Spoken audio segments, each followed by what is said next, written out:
E aí, beleza, beleza? Nas duas aulas anteriores eu falava sobre operadores argumentativos e eu dizia que os operadores são preposições, conjunções, algumas palavras denotativas que encaixam as partes do texto, dando uma sequência lógica e por isso contribuindo para a construção da argumentação. Eu já fiz duas aulas sobre operadores argumentativos e essa é a terceira aula sobre operadores argumentativos.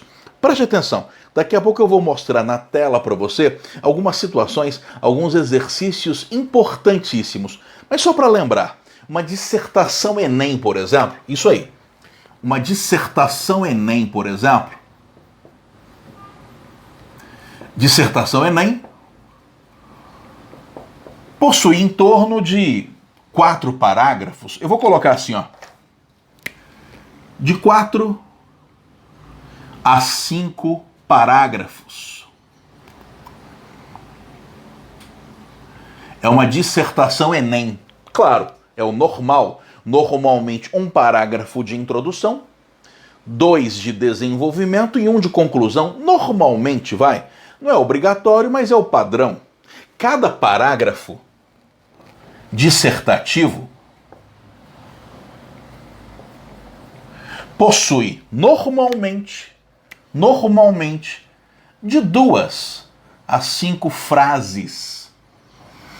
Lembrando que a frase começa com a inicial maiúscula e termina com a pontuação utilizada. Ponto final, ponto de exclamação. É porque um parágrafo com uma frase só fica muito ruim. Assim, 2 frases assim já é um número pequeno, tá? Normalmente 3, 4 frases, normalmente. E cada frase, o ideal é que cada frase possua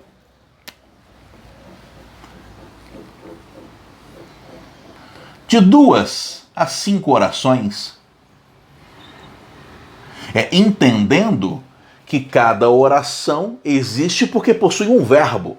Se a frase possui 2 orações, são 2 verbos. 3 orações é porque ela possui 3 verbos. Uma frase com 4 verbos possui 4 orações. E assim por diante. E assim por diante. Beleza, né? Lembrando isso aí para você. Beleza ou não? Inclusive o que é período. Período é frase que possui pelo menos uma oração. Se o período só possui uma oração, ele é chamado de período simples. Se o período possui 2 ou mais orações, é chamado de período composto. Período composto. Por coordenação, por subordinação, são chamados períodos compostos. Então, por favor, preste bastante atenção. A dissertação é dividida em parágrafos. Cada parágrafo possui períodos, ou frases, né? Que possuem orações. Cada frase possui lá algumas orações. Essas frases são períodos porque possuem orações. Beleza. E a gente sempre aprende que nós precisamos entender como é que nós vamos conectar tudo isso, ligar tudo isso, encaixar um parágrafo no outro, encaixar uma frase na outra, e tudo isso é importante demais. Só que para a argumentação do seu texto, o que mais contribui é o jeito como você encaixa uma oração dentro da outra. O que mais contribui na argumentatividade do seu texto é a chamada coesão intrafrasal dentro da frase. É porque aí você estabelece uma sequência lógica a respeito daquilo que você está dizendo. Quer ver? Olha na tela aí. Inclusive passei alguns exercícios para você. Dê uma olhada. E aí, gente, beleza, beleza? Eu conversava com você agora há pouco sobre operadores argumentativos, a importância de você usar a conjunção certa para ligar uma oração a outra oração, uma frase a outra frase, um parágrafo a outro parágrafo. E eu dizia uma coisa que eu acho muito importante. Eu falava uma coisa que eu acho fundamentalmente importante. Para a argumentação do texto, as conjunções que mais contribuem são aquelas entre orações, porque elas estabelecem de forma muito mais nítida a relação entre as orações. a relação, inclusive, de subordinação entre as orações. Não é assunto para essa aula de agora, eu posso falar disso em uma outra aula, mas as conjunções subordinativas entre orações são muito mais argumentativas, muito mais argumentativas. E aí eu trouxe um exercício interessante para você, dando sequência a esse assunto de que temos falado aí, certo? Olha só que legal. Em frases com no mínimo duas orações, ou seja, no mínimo dois verbos cada, resuma a ideia central dos textos abaixo. Para cada situação, será necessário utilizar a lógica de raciocínio indicada. Como modelo, as primeiras estão feitas. Então vamos lá. Eu peço a você para se basear em cada texto abaixo, não é? Por exemplo, essa charge aqui é um texto. E extrair a ideia central de cada texto. E escrever a ideia central em uma frase. Em uma frase que possua pelo menos duas orações. Olha, por exemplo, esse texto e essa charge. Eu percebo o planeta Terra personificado, com calor, refresco na mão, leque, não é? Ele está com calor, aquecimento global, é claro. Eu vejo também sinais da atividade humana, lixo, poluição provocada por fábricas. Claro, eu percebo uma relação de causa e consequência. Mas tudo bem, eu quero resumir a ideia central dessa charge por meio de algumas frases. Inicialmente, por exemplo, usando uma relação de causa. Como ficaria, por exemplo, se eu colocasse uma conjunção causal? Poxa, pode ficar assim, ó.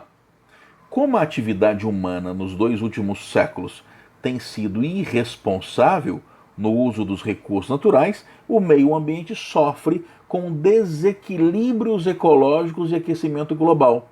Olha que interessante. A conjunção como, que dá uma ideia de causa, liga as duas orações. E aqui eu tenho que observar com você algumas coisas importantíssimas. Por exemplo, uma coisa muito importante que eu tenho que observar com você, por exemplo, é o seguinte. Se eu digo assim, veja, eu falei duas coisas, né? São duas orações. A primeira coisa que eu disse foi: a atividade humana nos 2 últimos séculos tem sido irresponsável no uso dos recursos naturais. Essa foi a primeira coisa que eu disse. Segunda coisa que eu disse: o meio ambiente sofre com desequilíbrios ecológicos e aquecimento global. Eu disse duas coisas.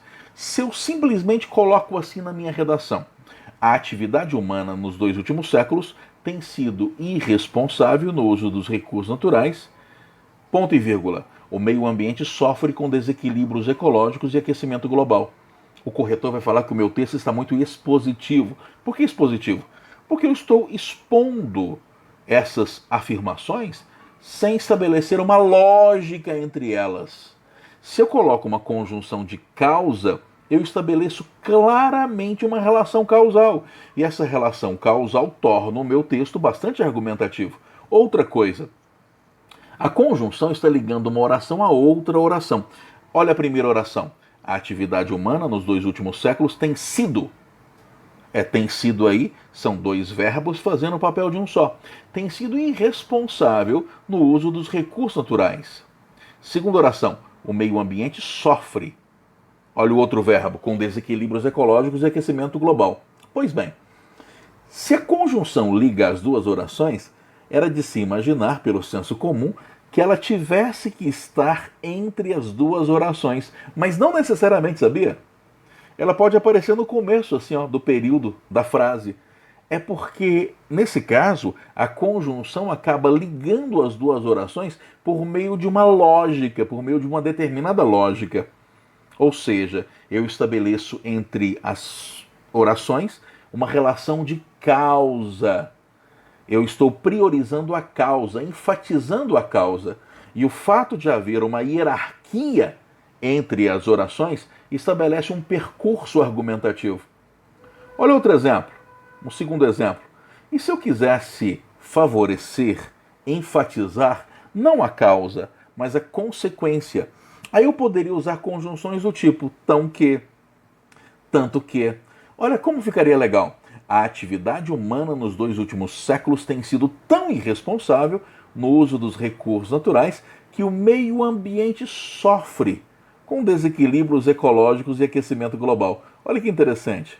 Agora eu priorizei a consequência. Isso é bastante significativo. Porque se eu tenho uma oração que dá a ideia de causa e a outra que dá a ideia de consequência, eu não vou usar 2 conjunções, uma causal e uma consecutiva. Claro que não. Eu só uso uma delas. Não é? Eu não posso usar 2 conjunções para ligar a causa à consequência. Ou eu priorizo a causa, ou eu priorizo a consequência. E se eu quisesse ligar as duas, favorecendo a finalidade? Poderia ser, por exemplo, a fim de. É necessário que os países desenvolvam políticas públicas de proteção ao meio ambiente, a fim de se atenuarem os desequilíbrios ecológicos provocados pelas atividades humanas nos 2 últimos séculos. Olha, agora eu favoreci a finalidade. E se eu quisesse priorizar a concessão? Quando é que eu uso uma concessão, uma conjunção concessiva? É quando tinha tudo para ser de um jeito, mas foi de outro jeito. Apesar de, embora, essas coisas. Quando você coloca assim, ó, apesar de chover, ele foi ao cinema. Quer dizer, o fato de chover tinha tudo para impedi-lo de ir ao cinema, mas não impediu.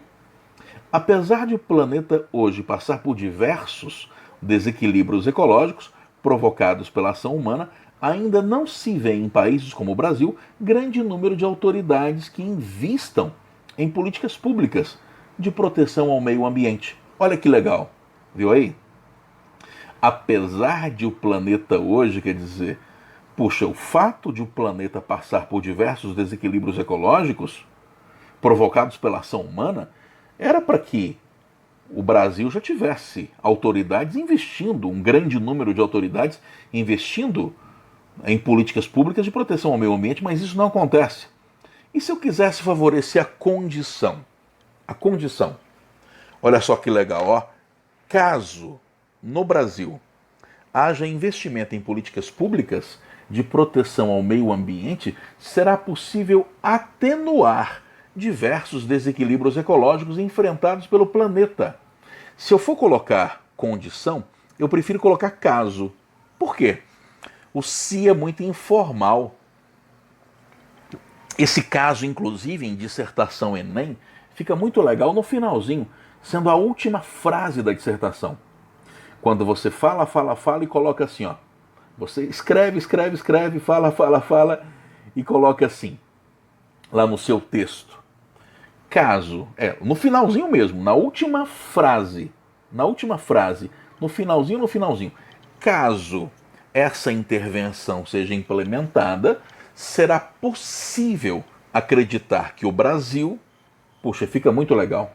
E as proporcionais, a proporção, que dá uma ideia de quantidade, à medida que o Brasil investir em políticas públicas de proteção ao meio ambiente, serão atenuados diversos desequilíbrios ecológicos enfrentados pelo planeta.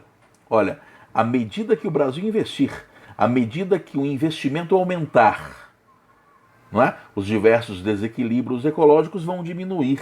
É uma relação inversamente proporcional. À medida que um cresce, o outro diminui. Que é uma relação bem legal. As adversativas, as adversões, ficam bem colocadas, ó. Hoje, são claros os sinais que indicam os desequilíbrios ecológicos enfrentados pelo meio ambiente. No entanto, as autoridades, olha, é uma oposição completa. As autoridades, em sua maioria, não têm investido em políticas públicas de proteção à natureza. Perceba que eu estou sugerindo para você 7 conjunções para você treinar e aprender a colocar na sua redação. 7 conjunções. Não, existem muito mais, existe um número muito maior, sem dúvida alguma. Só que eu estou sugerindo 7 para você treinar. Olha, as causais, as de consequência, de finalidade, de concessão, de condição, de proporção, de adversão, as adversativas. Dessas que eu coloquei, as adversativas são as únicas que são coordenativas. Sabe o que isso quer dizer? As adversativas promovem uma quebra maior, uma separação maior. Eu poderia até colocar um ponto ali, ó, Hoje são claros os sinais que indicam os desequilíbrios ecológicos enfrentados pelo meio ambiente. Ponto. No entanto, as outras não têm jeito. Olha só, olha a proporcional. À medida que o Brasil investir em políticas públicas de proteção ao meio ambiente, ponto. Fica faltando terminar a frase. Porque essas outras todas que eu coloquei são subordinativas. Essas outras todas que eu coloquei são subordinativas. O que é uma coisa bem importante e, sem dúvida alguma, bem interessante. Não é? Claro, as subordinativas são mais sofisticadas. Mas por que eu estou te passando essa lista? Porque, às vezes, nós, professores, pegamos um texto, uma redação de um aluno, e aí você vai ver, ele quase não usa nenhuma conjunção, ele não usa conjunção subordinativa. Quer dizer, ele só usa aqueles conectores, pronomes, não é? Ou alguma palavra para começar o D1, começar o T2. Ele começa assim, ó, num primeiro plano, aí para começar o D1. Depois, ademais, para começar o D2. E acha que isso é o mais importante na coesão. Não. O mais importante da coesão é o jeito como você une, o jeito como você encaixa as orações. Aí você vai ver a redação do aluno e percebe que tem aluno que só coloca adversativa em todas. Não sabe colocar nenhuma subordinativa. Nenhuma subordinativa. Só coloca adversativa. Aí você perde ponto na competência 4, que é sobretudo sobre coesão e a argumentação provocada pela coesão. De que maneira sua coesão contribui para que o texto fique bem argumentado? É isso. A argumentatividade provocada pela coesão. É isso. Repito. Existem muito mais conjunções. Eu coloquei 7 que são muito úteis numa redação. E se você treinar essas 7, isso vai melhorar absurdamente a sua capacidade argumentativa. Inclusive, eu sempre digo o seguinte: o aluno, quando escreve bem, domina muito bem, domina absurdamente bem o jeito como as orações se encaixam. E todo mundo que escreve bem, não é, domina isso aí. Quer ver uma dica? Você precisa escrever todos os dias para melhorar a sua escrita. O que não quer dizer que você tenha que fazer redação todos os dias. Não quer dizer que você precise fazer redações todos os dias. Mas existem alguns exercícios que você pode fazer.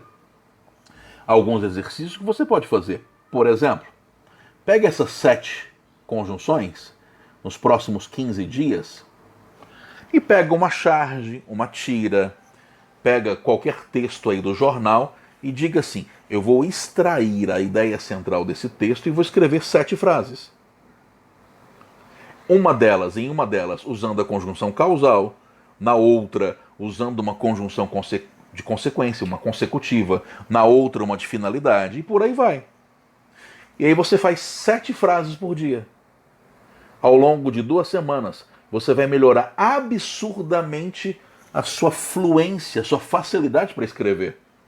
Muito aluno reclama dizendo o seguinte: Adriano, eu não sei como é que eu começo o texto, parece que a ideia não vem, parece que eu não consigo encaixar, falta uma ideia. Na maioria das vezes, essa falta de capacidade de começar o texto é falta de repertório de estruturas. E aí eu sugeri um exercício para você. Olha só, uma charge bem atual. Rápido, dona, passa a bolsa, senão eu espirro. É claro, esse senão está errado. Não é assunto para essa aula, mas aí deveria ser o senão junto, que dá uma ideia de oposição. Rápido, dona, passa a bolsa, não é? Senão eu espirro. Se a senhora não fizer isso, não é? Eu vou espirrar. Senão. Seria esse separado se a ideia fosse de condição. Se não passar a bolsa, eu espirro. Se esse senão estivesse ligado a passar a bolsa, aí seria o separado. Quer dizer, caso não passe a bolsa, eu espirro. tá? Substitua por caso. Se der certo, é o separado mesmo. Do jeito que tá aí, não tem como não. Rápido, dona, passa a bolsa caso eu espirro? Não faz sentido. Caso não eu espirro? Não faz sentido nenhum. Rápido, dona, passa a bolsa, senão, né? Senão, junto. Tá, mas isso é assunto para outra aula. Tá bom. Essa charge é uma hipérbole, evidentemente é uma hipérbole. Eu tenho claramente aqui um exagero. Quer dizer, a pandemia provocada pelo coronavírus em 2020 tem sido extremamente agressiva.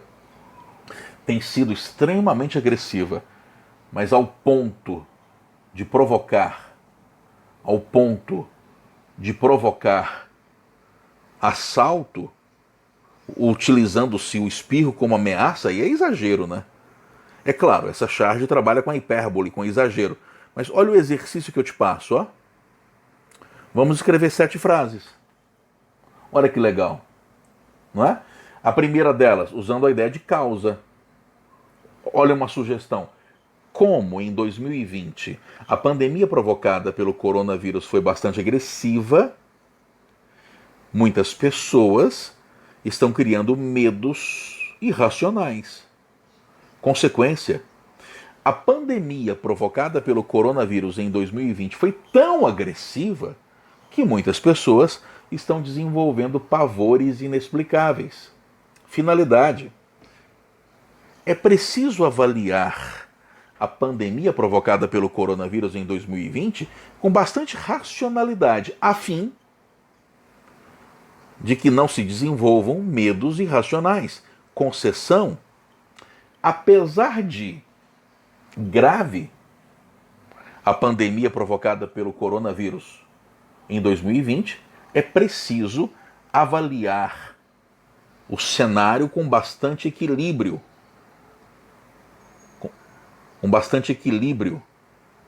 Certo? Espera aí.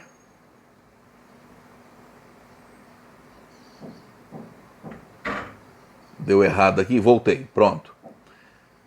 Olha a condição. Caso não se avalie a pandemia provocada pelo coronavírus em 2020 com equilíbrio, vírgula, muitas pessoas desenvolverão medos irracionais. Proporção: à medida que avança a pandemia provocada pelo coronavírus em 2020, as pessoas desenvolvem medos irracionais. Adversativa: a pandemia provocada pelo coronavírus em 2020 é bastante grave, ponto e vírgula. No entanto, é preciso avaliar o cenário com bastante responsabilidade e racionalidade. Adversativa: se você faz isso todos os dias, durante 15 dias, pega charges, textos em geral e fala assim, puxa, eu vou tirar a ideia central e vou escrever parágrafos. Puxa vida, você vai melhorar absurdamente. Absurdamente a sua fluência. Olha uma outra charge aí, ó. Quem sou eu? Por que estou aqui? Para onde vou? Ele foi alcançado pela reforma administrativa. É que há muito tempo o Brasil promete uma reforma administrativa que poderá atingir, caso aconteça, diversos servidores públicos no Brasil. Muita gente vai ter que mudar de prédio, vai ter que mudar a função que exerce para continuar trabalhando. Agora, o humor dessa charge está ligado a esse embate, né? De um lado você tem um questionamento que parece de ordem filosófica. Quem sou eu? Por que estou aqui? Para onde vou? Aí logo em seguida você descobre que esse questionamento inicialmente filosófico é, na verdade, um questionamento prático, né? Ele quer saber o que vai acontecer com ele. Ele quer saber o que irá acontecer com ele, com o trabalho dele. É uma preocupação de ordem prática. Ou seja, os servidores públicos devem ficar atentos à reforma administrativa. E aí eu passo o exercício para você, já como sugestão para você começar a treinar. 15 dias, vai. Terminou? Legal, 15 dias. Melhorou bastante? Puxa, aí você passa 15 dias fazendo introduções. Claro, além disso, aquela uma, duas redações por semana, evidentemente. O que eu estou dizendo é que você precisa escrever todos os dias. O que não quer dizer que você tenha que fazer uma redação por dia. São coisas diferentes. Tá? Você pode fazer uma redação por semana, mas tem que escrever algum tipo de exercício todo dia.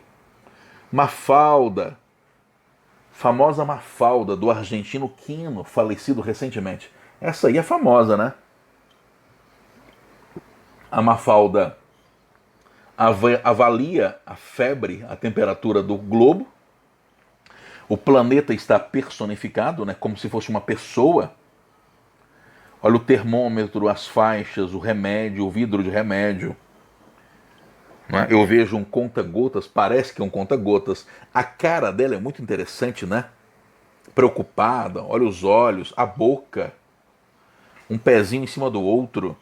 E aí eu deixo como exercício para você. A charge é antiga. Então, falar que o planeta está doente pode ser no sentido político, moral, não é? Se a charge fosse atual, eu poderia falar de coronavírus. E posso falar também, caso eu queira atualizar a charge, mas eu tenho que falar que eu atualizei a charge. Olha o exercício, as mesmas conjunções. Olha essa tira do H, que legal. Qual é o sentido da vida? Por que estou aqui? Aí o amigo do H, o Ed sortudo, responde: você está aqui porque o dono do bar deixa você pendurar a conta até o fim do mês. Até o fim do mês. Viu aí que legal? Pendurar a conta até o fim do mês. Essa é uma tira. Não vá confundir tira com charge. Na charge, você normalmente tem um quadrinho só e o sentido é mais temático. A charge fala de um determinado assunto, diferentemente da tira, que está mais preocupada em contar uma história. Enquanto a charge é mais argumentativa, apresenta um posicionamento, um ponto de vista, a tira conta uma historinha. E qual é o sentido principal dessa tira? Aquele embate, né, de que falávamos agora há pouco. Enquanto um tem uma reflexão de ordem filosófica, o outro tenta entender o questionamento do Agar a partir de um questionamento cotidiano, prosaico, não é? Como se fossem dois perfis de pessoas. Uma que faz questionamentos filosóficos e a outra que não consegue sair da obviedade das coisas do dia, da rotina. Isso me lembra Dom Quixote de la Mancha, do Miguel de Cervantes. Enquanto Dom Quixote era o sonhador, aquele que vivia nas nuvens, o Sancho Panza, seu fiel escudeiro, era aquele que só conseguia... mexi aqui de novo sem... Era aquele que só conseguia interpretar as coisas do cotidiano, puro e simples. Não é? Do cotidiano puro e simples. Beleza? E tá aí a tarefa, ó. Olha essa aqui. Agar, pare o que estiver fazendo e desça já. Não vê que estou ocupado, Helga? O que você quer? Você esqueceu de pôr o lixo para fora. Aqui eu percebo que aquilo que é importante para um não é importante para outro. Para o Agar, que está lá numa luta, eu mexo aqui de novo, hein? Vou consertar, peraí. Que está lá empunhando espada, escudo, numa luta, é um viking, é um bárbaro. Para ele jogar o lixo lá fora não é nada importante, mas para ela é. As pessoas não dão as mesmas importâncias para as mesmas coisas. Outra coisa que eu percebo é que nesse caso há uma sobreposição de realidades, o que contribui para o humor. Porque eles são um casal bárbaro, não é bárbaro, mas ao mesmo tempo vivem partes da vida como se fosse um casal moderno pós-revolução industrial. Tem que colocar o lixo lá fora. Pós-industrial. Quer dizer, existe uma simultaneidade de realidades. A realidade bárbara e a realidade moderna, pós-industrial. urbano industrial. Beleza? Olha isso aqui, ó. Eu percebo essa charge, que é antiga, né? É uma charge antiga e bem interessante, em que aparece uma ama de leite, o que lembra demais aquelas amas de leite lá do Brasil colonial, um menino mamando, e o menino que tá mamando, né? Tá gordinho, sapatinho brilhando, recebendo até um cafuné. E essa ama de leite veste a bandeira do Brasil, é o próprio Brasil. Os outros estão desnutridos, esfarrapados, pezão no chão, querendo mamar também. Claro, essa charge aponta a desigualdade social e remete à ideia de mamar nas tetas do governo. Isso é bastante interessante, porque talvez aqueles que estejam chorando nem queiram justiça social, talvez queiram só mamar também. Se conseguirem mamar também, tá tudo certo. Se conseguirem mamar também, tá tudo certo. Não é? E é interessante porque essa lógica dessa charge é bastante recorrente. Quer ver? Olha essa aqui, ó. Governo e base aliada. Olha a cara do governo e a base aliada, querendo cargos, querendo dar uma mamadinha. Quem sabe, não é? Até um cafuné. E essa imagem dialoga com essa famosa estátua, que remete à fundação mitológica de Roma. É que, de acordo com a história de fundação de Roma, Rômulo e Remo eram dois irmãos gêmeos que foram abandonados às margens do rio Tibre e foram resgatados e cuidados por uma loba. Mais tarde, Rômulo mataria Remo e seria ele o fundador de Roma. Tanto é verdade que Roma, a palavra Roma, vem de Rômulo, não é? Mas o interessante é você perceber como que esses três textos dialogam entre si. A charge, outra charge, não é? Aqui pode ser um cartoon. Em outra aula eu expliquei para vocês o que é cartoon, não é? E aqui essa estátua, beleza? E mais tarefa para você treinar aí no aconchego do lar. Muito obrigado, obrigado demais. E levem a sério isso que eu disse, tá? Isso poderá ajudar você profundamente. Anote aí. Tchau.